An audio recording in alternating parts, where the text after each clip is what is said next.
Don't miss Memphis Wrestling Live. Next Saturday, May 24th, meet WWE Hall of Famer Ted DiBiase at the Mid-South MegaCon in Memphis. Sunday, June 8th, former WWE Women's Champion, The Phenom Jazz, is coming to Memphis Wrestling. Sunday, June 29th, James Ellsworth returns. Saturday, July 12th, don't miss former WWE United States Champion Kalisto at Dickie Stevens Park in Little Rock. It's official, Memphis Wrestling Kids Camp returns on July 17th and 18th. Registration is now open. All tickets are on sale now. Get yours right now at memphiswrestling.tv.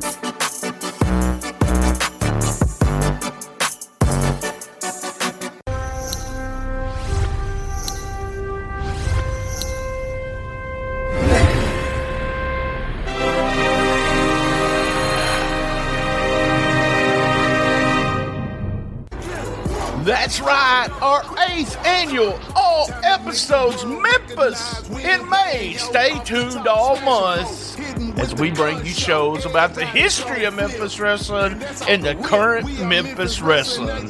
Don't miss an episode. Be there. On my chest, got me slamming on you lame. You ain't know you messing with the real dealer from the super kicking body slamming show.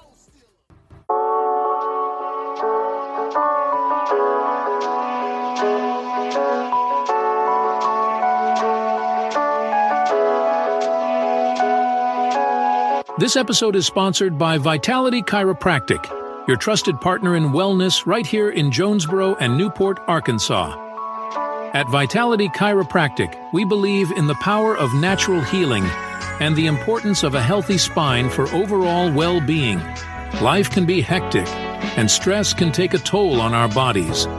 If you're experiencing back pain, headaches, or just feeling out of alignment, it's time to make a positive change. Step into Vitality Chiropractic, where our experienced and caring team of chiropractors is dedicated to helping you achieve optimal health. We specialize in personalized chiropractic care tailored to meet your unique needs. Call 870-523-2225 to make an appointment today.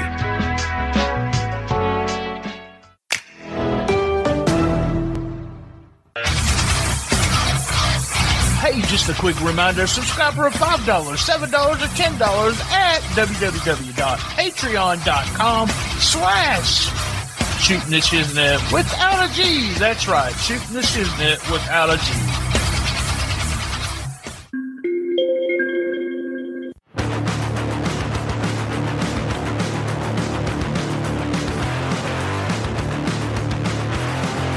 Wrestling fans, are you ready? Every Friday night in Osceola, Arkansas, MCW, the legacy continues. Live, hard-hitting, family-friendly wrestling action every Friday night at the MCW Arena, located at 1098 West Kaiser. Doors open at 6:30 and the action starts at 8 p.m. sharp. Don't miss your chance to see the stars of MCW battling out in the ring, rivals, drama, and slam-packed action. Following wrestling superstars are appearing: Chase McCoy, C-Money, LA Hustlers, Party Factor, Zaya Wolf, DJ Cash, JT Williams, Galen Ray, Serpent, 187, Luke, Justice, and many, many more. Be there! Contact Terry Clapp for ringside and VIP seats. MCW every Friday night. This episode is also brought to you by Bear. Eat better, live better. These guys are the best meal prep company in Northeast Arkansas. So get 15% off with our code STSPod Club at bear870.com. That's 15% off. Use our code STSPod Club at bear870.com. Trust Bear for your meal prep needs in Northeast Arkansas. Eat better, live better. Bear. We can all help prevent suicide. The National Suicide Prevention Lifeline provides 24/7 free and confidential support for people in distress, and also prevention and crisis resources for you and your loved ones. Call 1-800-273-8255.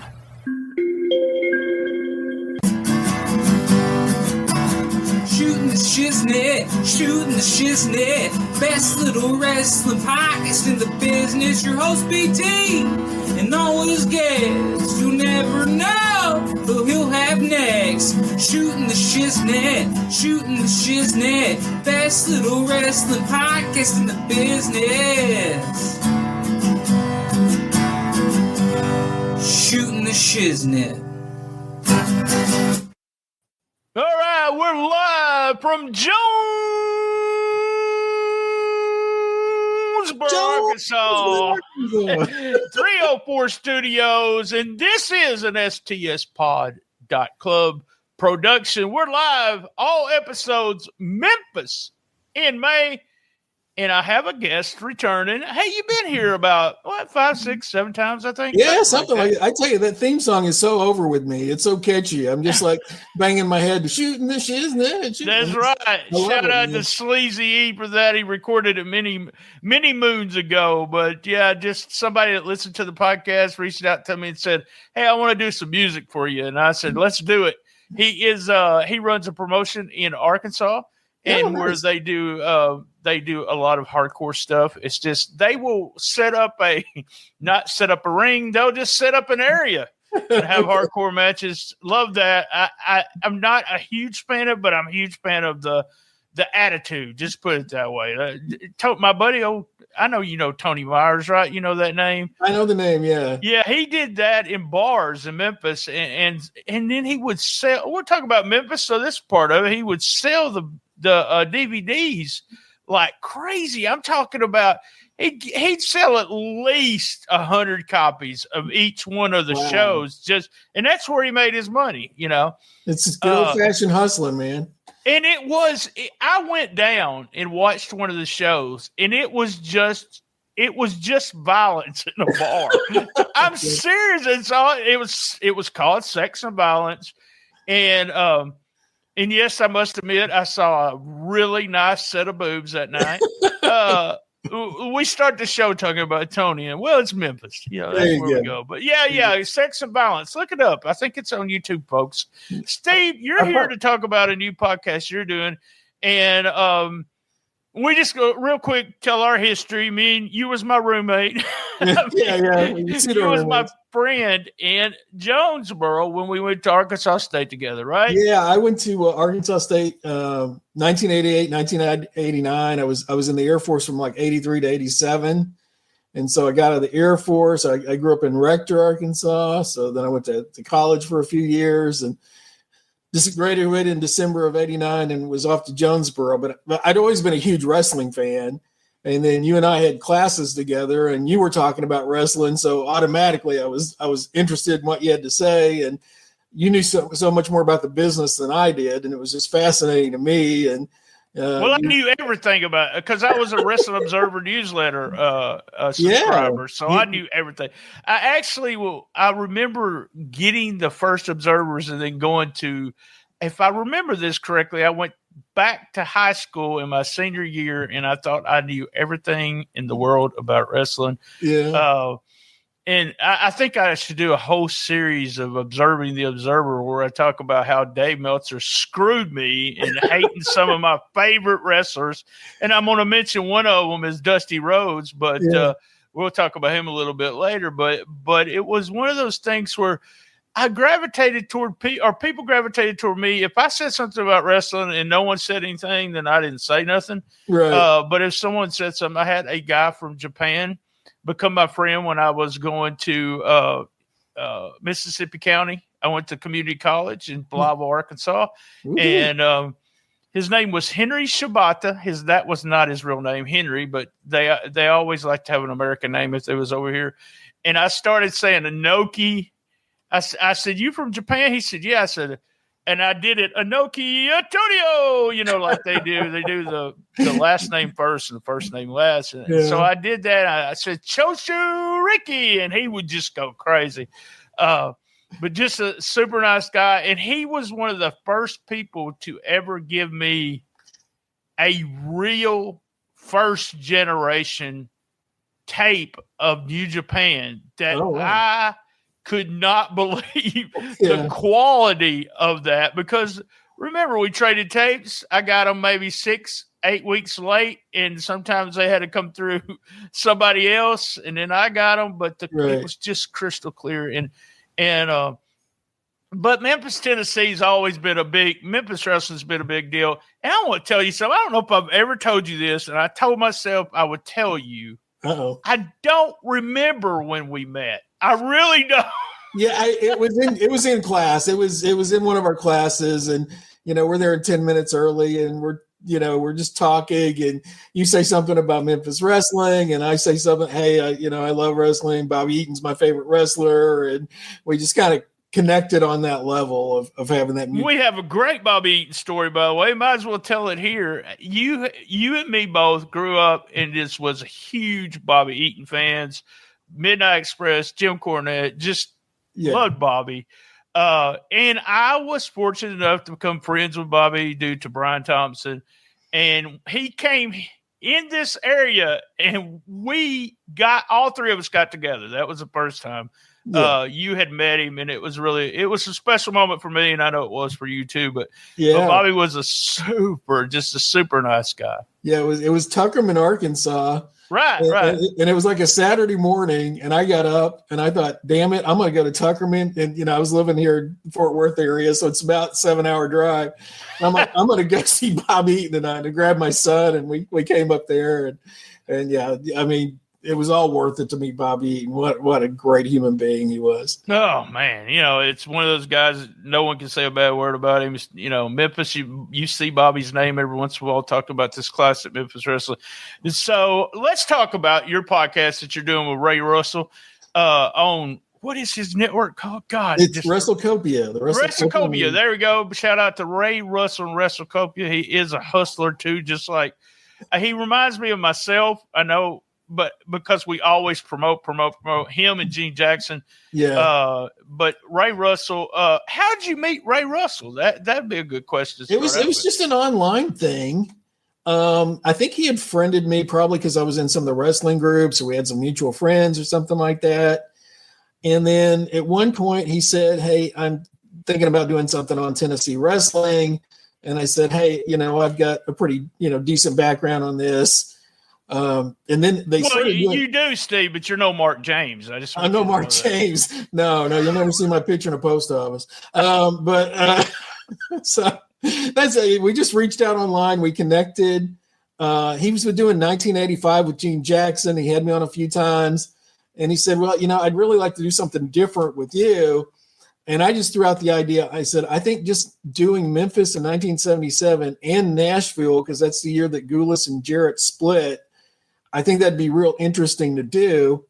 And so our fourth podcast on that dropped today, and we're going week by week what's happening. Well, we don't know when this is going out, but the fourth podcast has dropped. And I have listened to almost all of it. But week for week, you're going through 1977. What I like the most about this is, from a personal standpoint, is that I didn't start watching wrestling until August of 78, if I remember correctly. Okay. So 77 is brand new for me. I've seen clips of some of the stuff in the past. And something I'm amazed at is that, when I was doing tape trading, there was X amount of guys that did the tape trading. And you really thought, including Jim Cornette, you really thought we got everything. Right. We got all the footage that'll ever exist, Memphis Wrestling. There will never be any footage released. And I could get online almost every day and find something. How the hell did they get that? Right. Right. And Paul Neighbors put some stuff out not too long ago that I was just like, I understand how he got it, but then you have this random person that somebody out there was recording when there was very few ways to record. Right. That was in the Memphis area. And it's really strange when I see that. Even the quality is really good. And you just go, and I went on my way to watch the Dusty Rhodes stuff and Lawler stuff. The quality's not that good that you talked about on the episode 4. But it still shocks me that there's still stuff out there that people are finding. Yeah, I found this really obscure video of Leroy Brown, and he was like one of his first TV matches, and somebody put on YouTube, and it has like 125 views as of this morning. So you just find these weird little pockets of stuff out there, and you wonder, like, how in the world does this exist? And it's actually fairly decent quality, and so somebody just didn't throw a tape away at some point. They didn't record over the tape. Well, the part that gets me, it's 1977. Right. What was you recording with? How the hell did you get this? Did you transfer it from a Super 8 or whatever? It makes you wonder. That's the kind of the story, the nerd in me, that just wants the story of how you got the tapes. So it's fun to listen to. There's a story that y'all told, and I believe it was episode 3, and I wanted to talk to you about it and make sure I get it right, and I'll let you tell the story. I think they're at the NWA convention, right? And someone is pissed at Lawler. Yes. Because of the aftermaths. Go ahead and tell that story. I love this story, but go ahead and tell what happened. Okay, so Lawler had wrestled Andre the Giant in Louisville, Kentucky. And, Andre says, "What do you want to do tonight, boss?" He called everybody boss. And Lawler said, "Well, I want to beat you." And they arranged some sort of DQ or count out or, something where Lawler technically wins the match. He didn't pin Andre the Giant, of course. And he shoots these photos to Bill Apter, and Apter runs a story called "The Night a Midget Beat a Giant." Yep, I remember that cover. Yep. So he yells out in the Apter mags that Lawler had beaten Andre the Giant, the biggest touring attraction in the world. And they get to the NWA convention, and Vince McMahon Sr., not the Vince McMahon we all know and have opinions of these days, but his father gets up at the convention and says, "This is a big problem." And he holds up the magazine and he says, you're killing Andre with these kind of stories. Nobody should be saying you're killing the business. You're killing the business with these magazines, Bill Apter. And Lawler says he's kind of shrinking in his chair, and Terry Funk pops up and says, "Well, who's the bastard that said they beat him?" Just hysterical.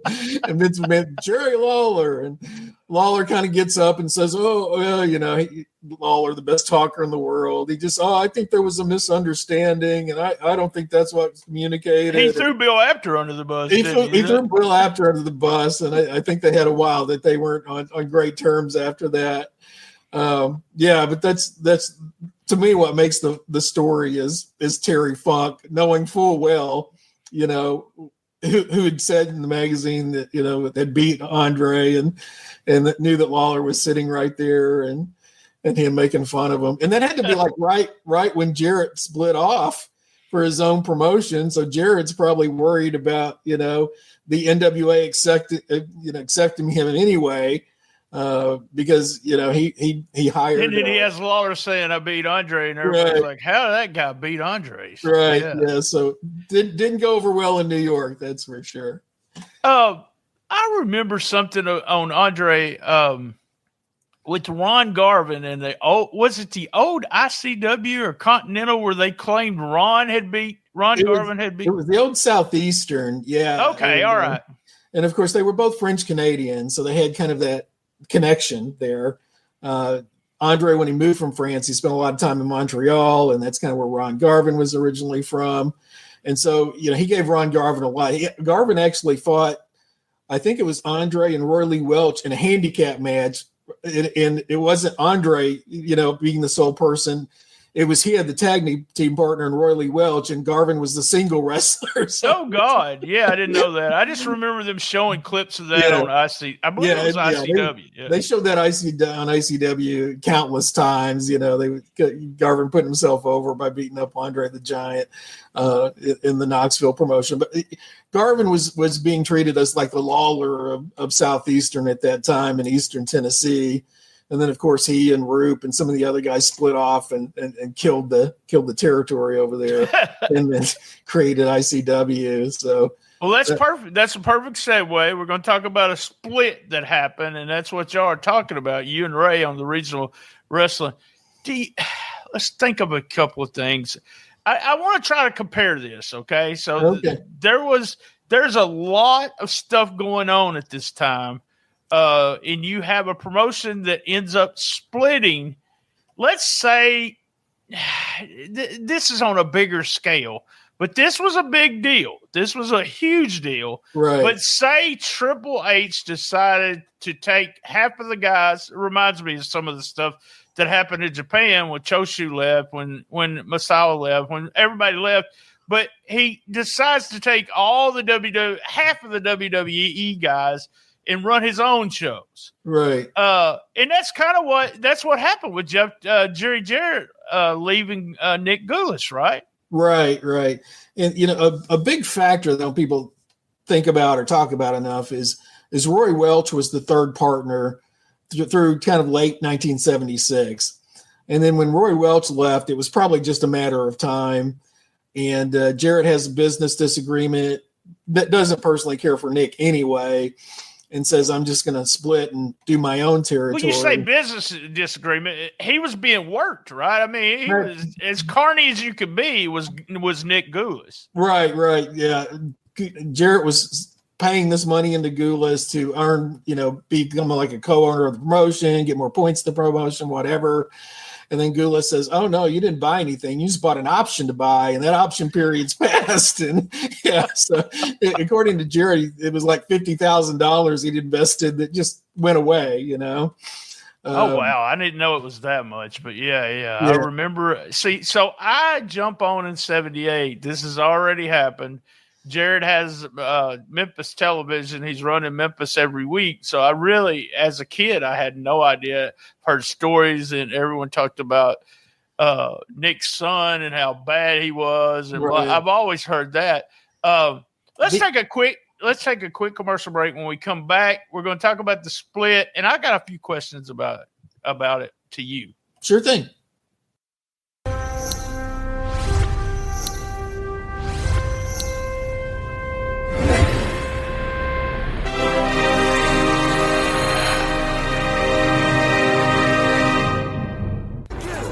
That's right, our 8th annual all episodes Memphis in May. Stay tuned all month as we bring you shows about the history of Memphis wrestling and the current Memphis wrestling. Don't miss an episode. Be there. On my chest, got me slamming on you lame. You ain't know.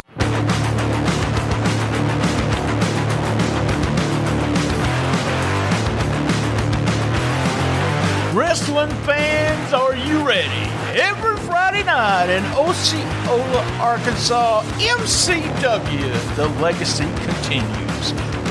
Live, hard-hitting, family-friendly wrestling action every Friday night at the MCW Arena, located at 1098 West Kaiser.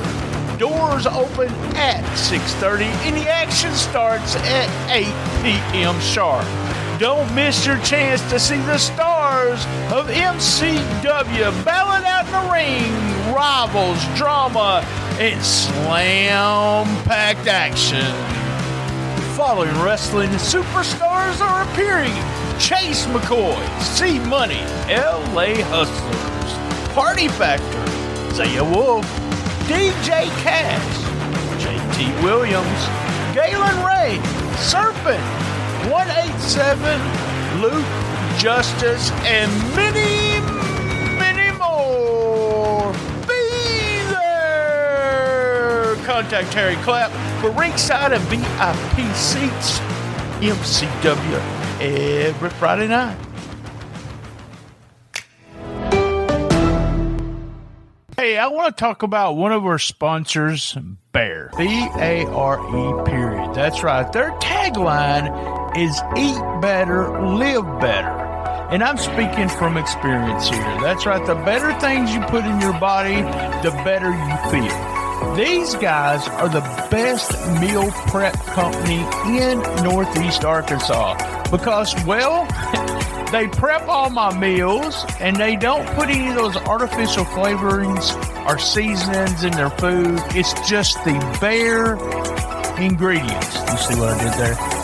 Here's how it works. You choose the meals you want in your desired pickup location from their easy-to-use website.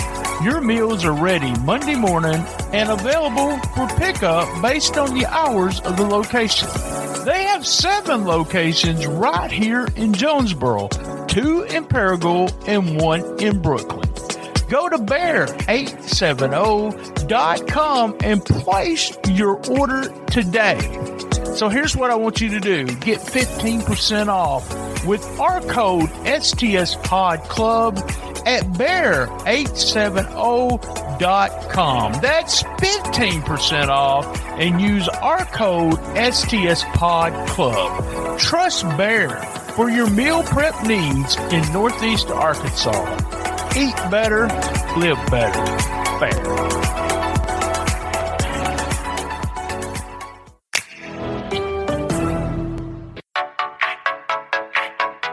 Are you enjoying the episode?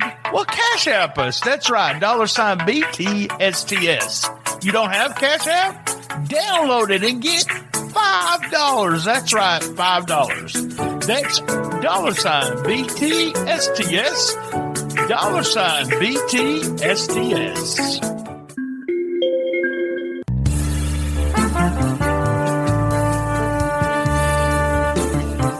Hey there, pleasure seekers. Get ready to elevate your intimate moments with the one and only Spunk Lube Pure Silicone, the go-to choice for a slick and sensational experience. Introducing the 8-ounce bottle of Spunk Lube Pure Silicone, available now at spunklube.com. It's not just lube, it's an invitation to a world of heightened pleasure and comfort. Picture this: silky smooth, long-lasting, and oh so sensual. Whether you're flying solo or exploring with a partner, Spunk Lube Pure Silicone is your passport to pleasure paradise. Let the passion flow as Spunk Lube Pure Silicone intensifies the connection, providing the slipperiest, most luxurious experience you've ever imagined. Go to spunklube.com today.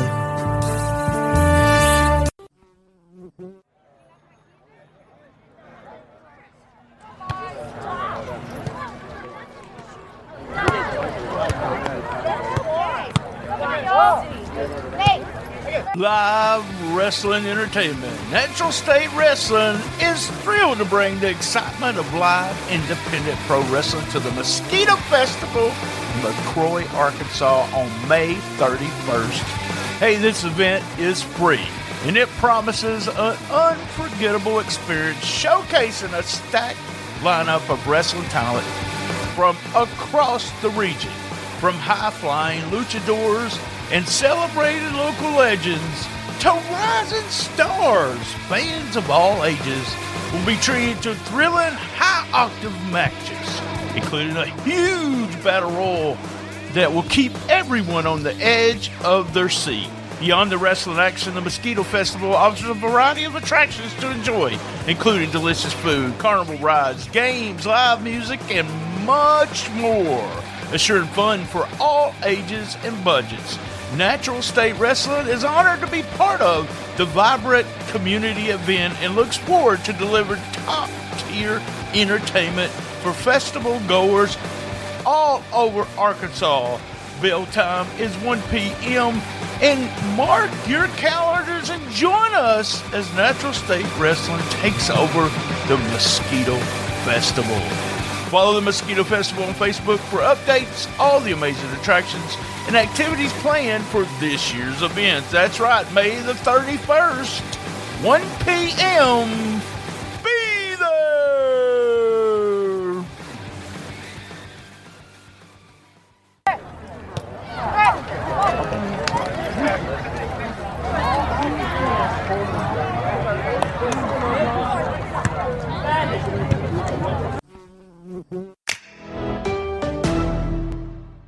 All right, back from commercials, we want to thank all our sponsors. And if you'll take a look, we got the Vitality Chiropractic and Bear Meals, local sponsors here in Jonesboro, Arkansas. And our band for all episodes Memphis in May is Moon Main. Come on, Steve, you got to say it with me. Moon Main. There we go. I know you was from the Memphis area. There, Little Rock Boys, man. So this was a split because Jarrett was getting screwed, and he decided he was going to run his own show against Gulas. Now, at the time, and there was guys that stayed with Gulas.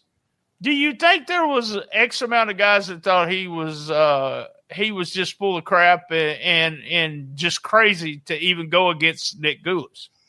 I think there were guys that had kind of a wait and see attitude about it.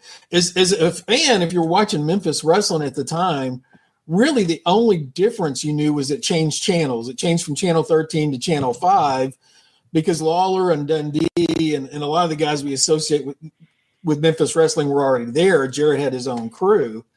But there was a point when Dundee goes out to California and works a couple of shows, and you're kind of like, well, was he just testing the waters?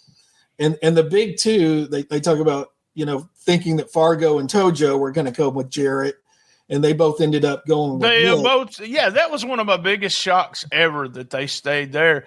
Tell this, Lance was working everybody, wasn't he? Lance was the program director at Channel 13, and he was the announcer on wrestling, and so he makes a deal with Jarrett and basically says, okay, if you go to another station, I'll go with you.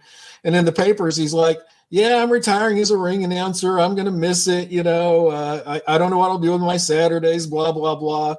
And then like a month later, he's at Channel 5. So he's working the newspapers. He's working his bosses at Channel 13.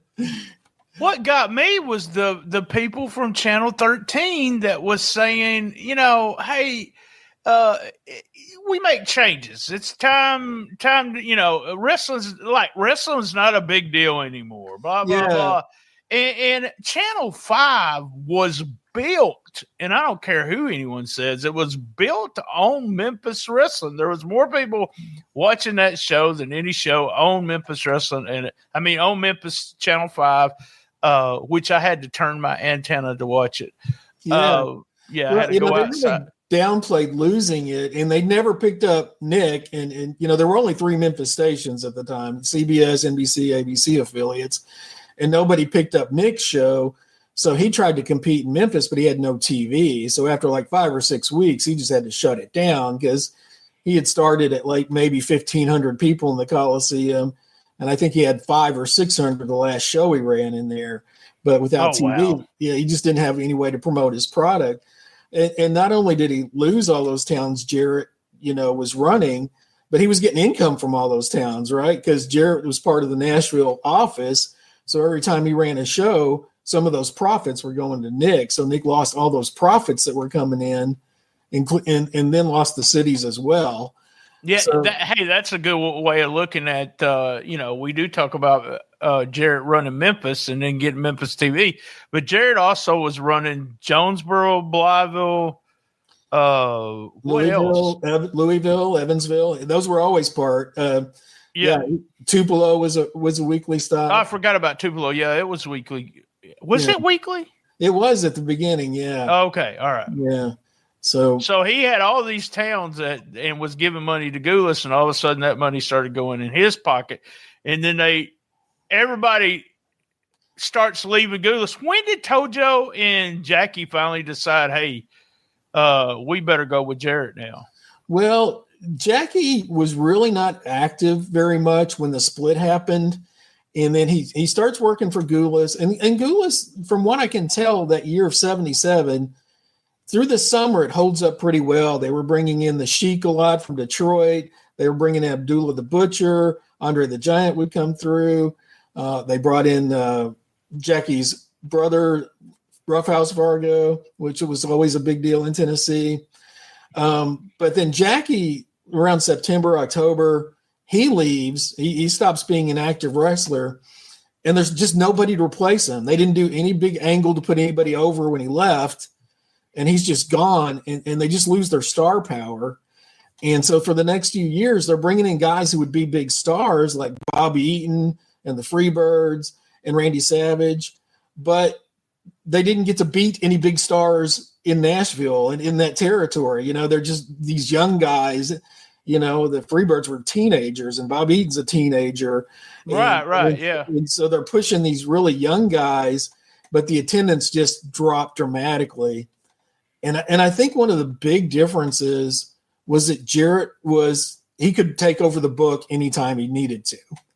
And Gulas wasn't really a booker. And so if Gulas's booker was failing, Gulas was failing.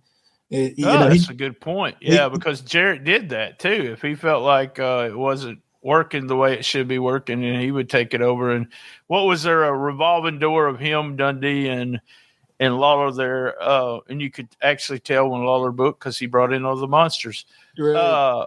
But I wrote down, and just throwing it out there, and why? And I probably got the answer.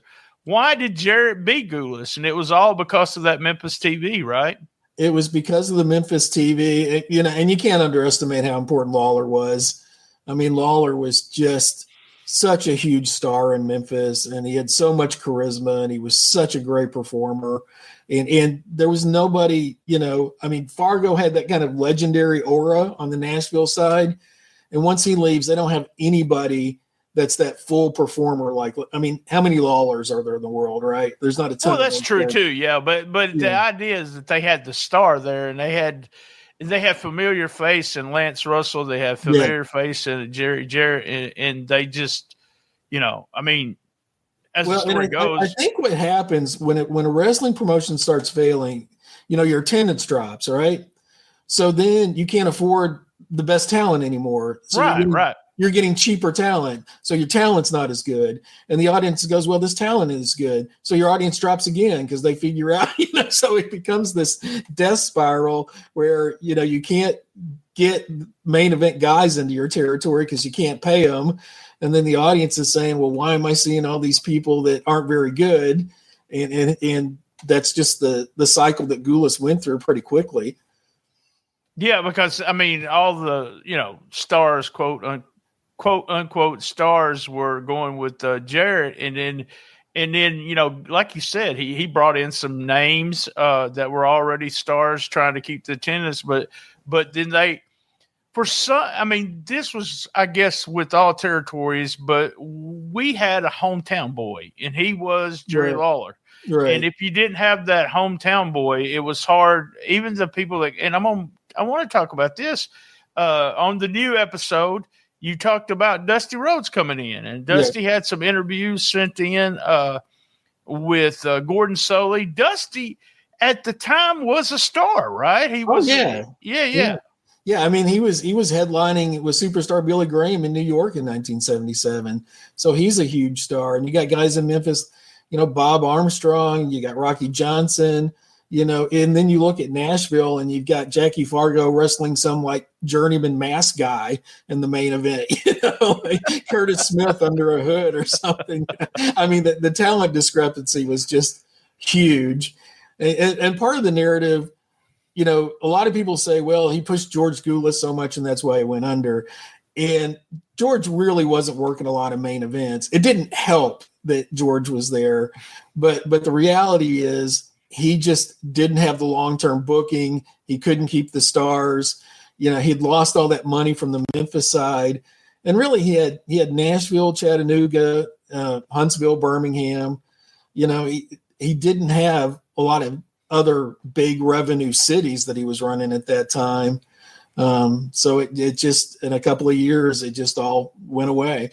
I thought it was interesting. Dusty's in Florida. He's a big star. Lawler's in Memphis, a big star. But they didn't draw very well with Dusty against Lawler, did they? Yeah, they drew a little over 7,000, which is a good house. But, you know, like the second week of the Lawler-Dundee feud, they're at 8,000. I want to talk about that just in a second. But do you think Dusty didn't draw as well because and I must say this, but at one time it was either Robert or Ron Fuller was Southern champ, and he never showed up. He was never live, and still drew good houses. But do you think maybe because he never showed up live in the studio there, that doesn't people didn't want to go see him? I think he didn't do, wasn't live in the Memphis studio, and they had no physical angle. There was nothing. It was just, This is superstar against superstar. Yeah. But it wasn't like, Lawler ran him over in the parking lot or something. I mean, there's no heat put on Lawler. Right. We're touching just real quick about Dundee. So Dundee comes into the area. It's not a huge star, but he's feuding. His first big feud was against, Was it Leroy Brown? Or? Yeah, kind of when they moved him to the singles. He'd been since 75, he'd been in tag teams in Memphis. So he was over as a tag team wrestler, but he wasn't seen as like a main event singles type wrestler. And so Jarrett decides he's going to give Dundee this big push. And the first thing he does is have him just destroyed on TV by Leroy Brown, who was this huge African-American wrestler. Which is just a strange way to start a push with somebody, right? An injury angle. He's so hurt he can't even wrestle the next week.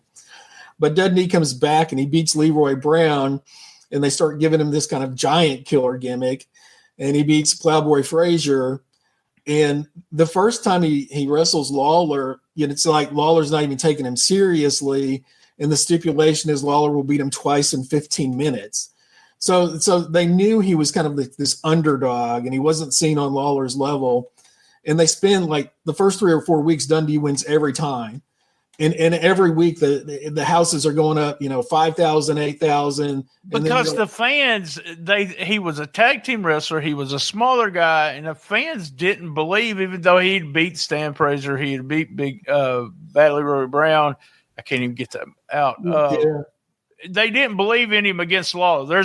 And you said this on the podcast, you thought to yourself or said to your friend, look, there's no way Bill Dundee is going to beat Jerry Lawler. Right. I mean, I just saw him as like, here's this little guy, Lawler's beating everybody. He's beating Rocky Johnson. He's beating Paul Orndorff. And then Dundee comes in and you're like, this isn't even serious. And like, that's why the first night they're in, they don't do a huge house. But then, it's the classic underdog story. It's the classic bigger bully against the smaller guy who, won't give up, just keeps fighting. And, people just got into that story. And Dundee became a big star for years in Memphis just based on that feud. And, I mean, it went, 9 or 10 weeks, and they were drawing, 10, 11,000 people several times during that run.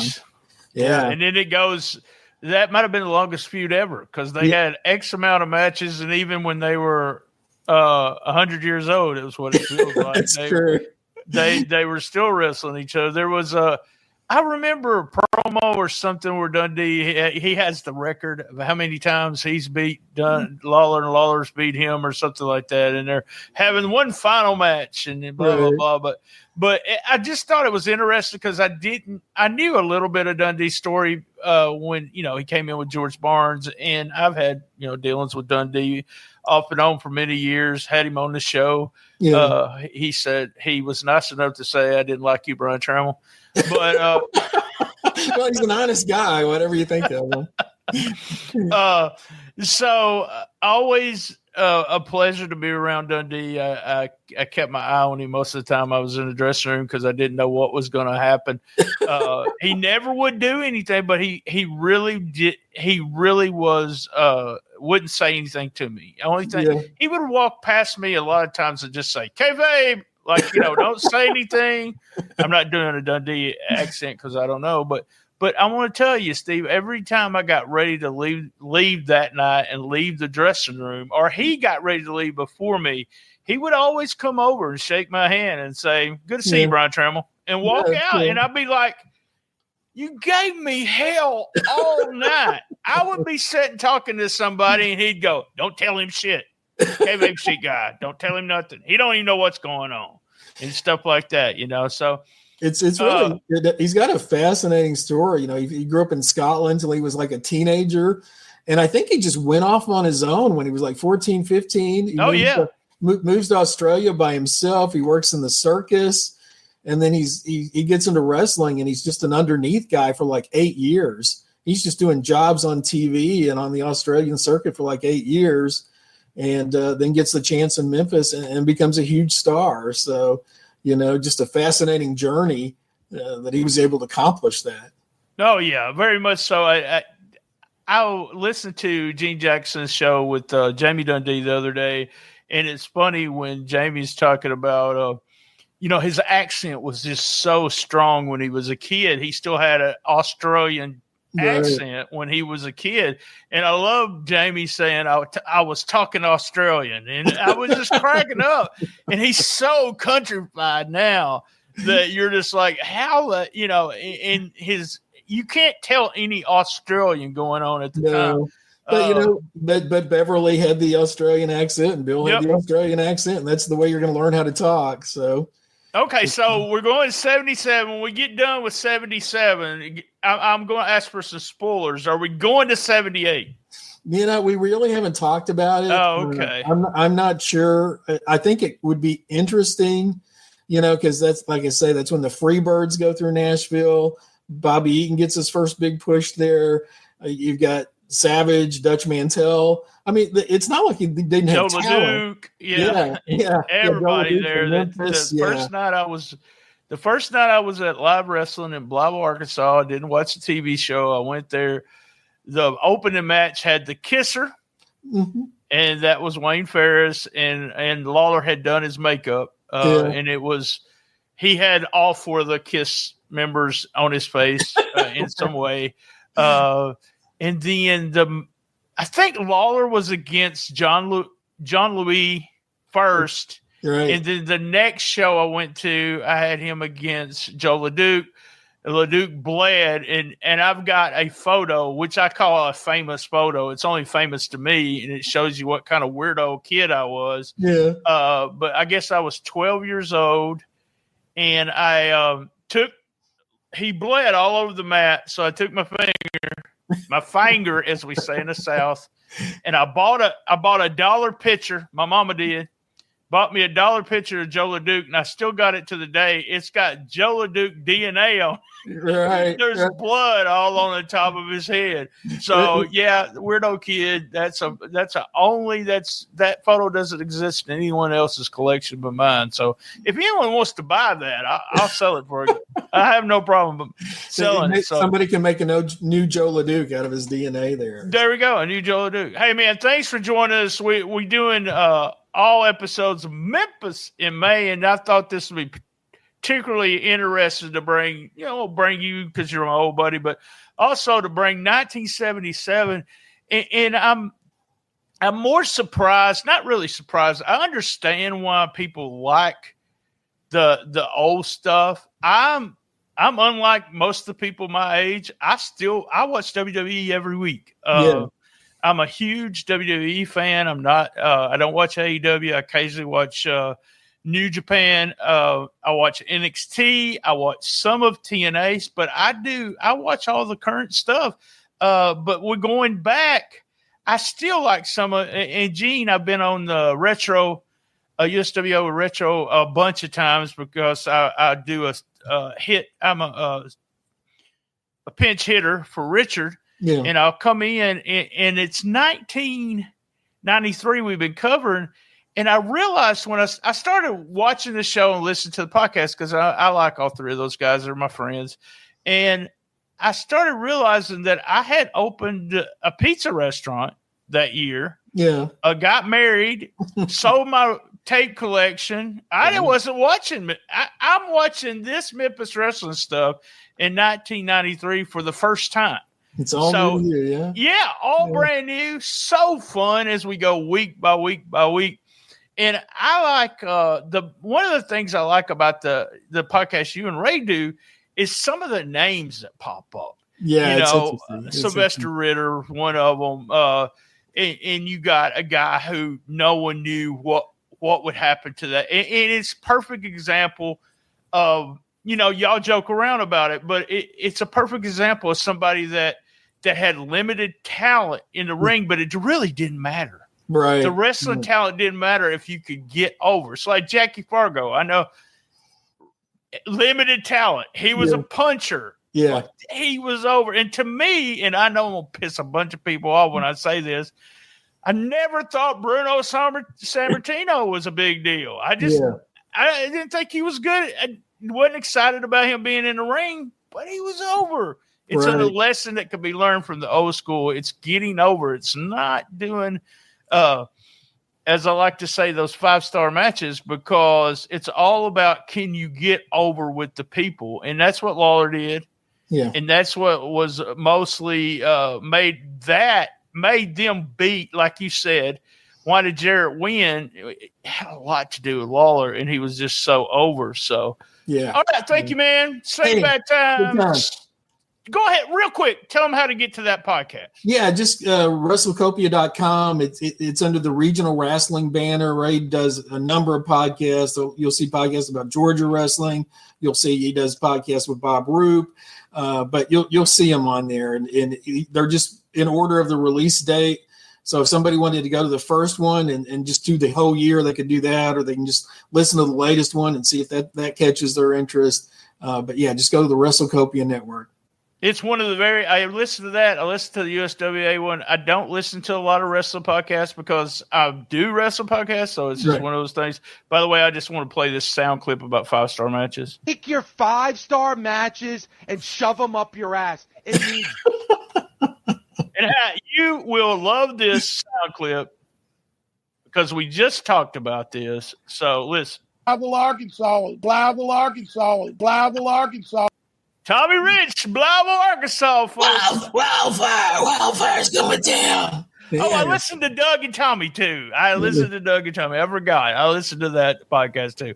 All right, guys. Same bad time, same bad channel. On the best little wrestling podcast in the business. Be there. And as everyone knows, Steve, you know this by now. Everybody knows by now. I knew it. I love my mama. Don't miss Memphis Wrestling Live. Next Saturday, May 24th, meet WWE Hall of Famer Ted DiBiase at the Mid-South MegaCon in Memphis. Sunday, June 8th, former WWE Women's Champion, The Phenom Jazz, is coming to Memphis Wrestling. Sunday, June 29th, James Ellsworth returns. Saturday, July 12th, don't miss former WWE United States Champion Kalisto at Dickie Stevens Park in Little Rock. It's official, Memphis Wrestling Kids Camp returns on July 17th and 18th. Registration is now open.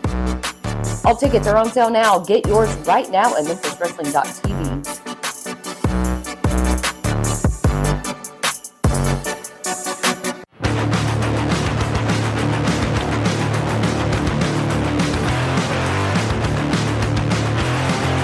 Wrestling fans, are you ready? Every Friday night in Osceola, Arkansas, MCW, the legacy continues. Live, hard-hitting, family-friendly wrestling action every Friday night at the MCW Arena, located at 1098 West Kaiser. Doors open at 6:30 and the action starts at 8 p.m. sharp. Don't miss your chance to see the stars of MCW battling out in the ring, rivals, drama, and slam-packed action. Following wrestling superstars are appearing: Chase McCoy, C-Money, LA Hustlers, Party Factor, Zaya Wolf, DJ Cash, JT Williams, Galen Ray, Serpent, 187, Luke Justice, and many, many more. Be there! Contact Terry Clapp for ringside and VIP seats. MCW every Friday night.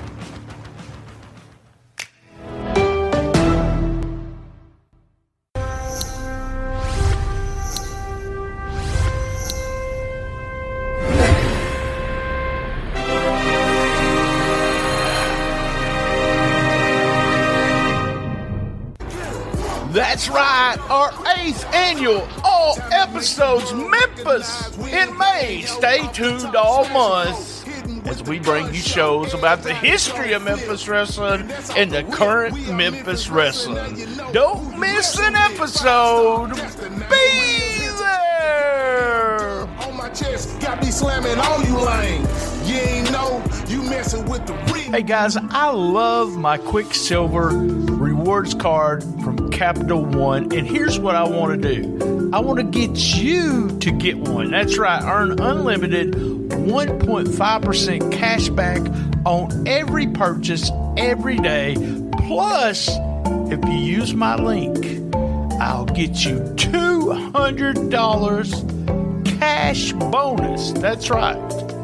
Cash bonus from me, BT, because I'm your friend. Capital One. Go to link of all links. Go to my link of all links at STSPod.club, right hand corner, and get your Capital One Quicksilver rewards card right now, today. What is in your wallet? Make it Capital One.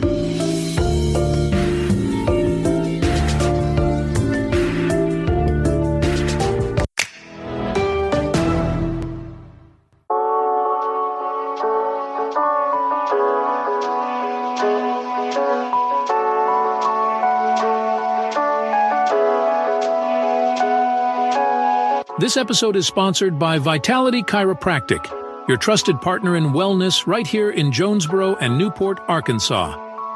At Vitality Chiropractic, we believe in the power of natural healing and the importance of a healthy spine for overall well-being. Life can be hectic, and stress can take a toll on our bodies. If you're experiencing back pain, headaches, or just feeling out of alignment, it's time to make a positive change. Step into Vitality Chiropractic, where our experienced and caring team of chiropractors is dedicated to helping you achieve optimal health. We specialize in personalized chiropractic care tailored to meet your unique needs. Call 870-523-2225 to make an appointment today.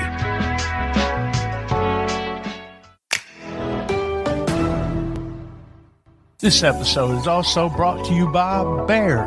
Eat better, live better. These guys are the best meal prep company in Northeast Arkansas. So get 15% off with our code STSPodClub at bear870.com. That's 15% off. Use our code STSPodClub at bear870.com. Trust Bear for your meal prep needs in Northeast Arkansas. Eat better, live better. Bear.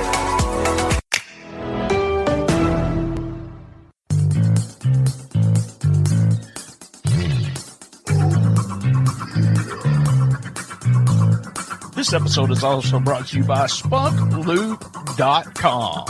Remember, when you're getting funky like a monkey, if you know what I mean, use Spunky. That's right. Go to www.spunklube.com and tell them STSPod sent you.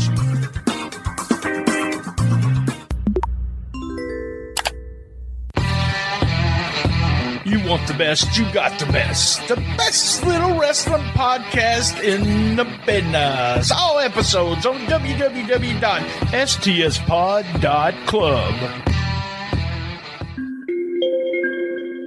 Did you enjoy that episode? Cash app us at $BTSTS. If you've never downloaded the Cash App, download it today. You'll get a free, that's right, a free $5 for using the code $BTSTS. That's $BTSTS.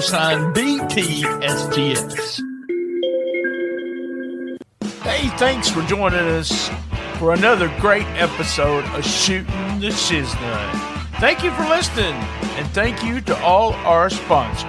Remember, you can go to stspod.club, link of all links, and get all our links. That's right, Instagram, Rumble, YouTube, Memphis Wrestling YouTube, Facebook, everything, and many, many more right there, including our sponsors. And remember, all episodes are at one place, and that's stspod.club. Now, how about our podcast roll call? Who's Right podcast with Doug and Anthony. Po' Boys podcast with my old buddy Jody P. P3 Radio with Josh and Richard. Gene Jackson has a trio of shows I listen to every week. It's Dangerous Conversations with Doug Gilbert, the Retro Wrestling Podcast Archives, and search the Retro Wrestling Review Show. It's a USWA podcast with Gene Jackson and Richard and Josh from P3 Radio. Also, Carmela's Wrestling Radio Relive. Hey guys, thanks again. And remember, keep your feet on the ground and keep reaching for the stars.